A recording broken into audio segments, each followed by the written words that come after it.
So I go to the ENT, which was probably the beginning of March. So I've been suffering with this since November, on and off every 5 weeks as a cycle. So I explain everything to the ENT. And this will be a whole thing. I will talk about what to expect at the ENT when you do go and get an endoscopy done, which is what I ended up having.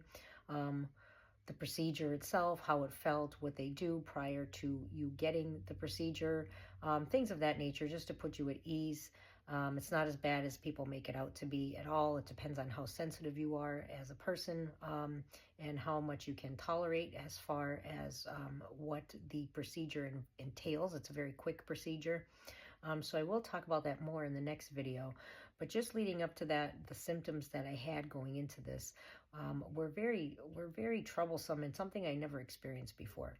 So going to the ENT, I get the endoscopy, and the ENT tells me, which I kind of figured, I have a deviated septum because I constantly always had postnasal drip going down, that I was constantly clearing out of my throat, and it was getting a lot worse throughout the process last year of all this happening. And I thought, well, this is just something I'm going to have to live with.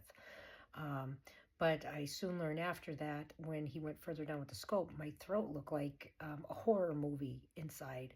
It was all red and inflamed. I had tissues that were swollen.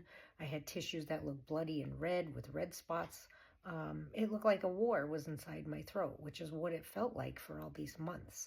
And then he went further down and showed me another picture, and it looked like my esophagus. It looked like a drain pipe, but that Drano came up and ate so much into that drain pipe and eroded it away. And you can actually see a line where the acid came up and it stopped and then went back down. So he said, this explains a lot. You have LPR, which is laryngeal, it's very hard to say it, laryngopharyngeal reflux. And if I'm saying it wrong, please forgive me, but this is what I ended up having. So after I got diagnosed with this, I also got diagnosed with Reinke's edema, and he showed me that my vocal fold, it was swollen, and he said this was probably from smoking, and it probably happened over a long period of time.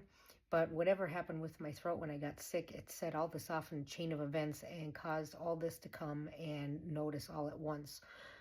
So the Reinke's edema affects the vocal cords and what they call the Reinke space of the throat, of the vocal box area. And what it is like a little gel-like fluid that fills up in your vocal fold.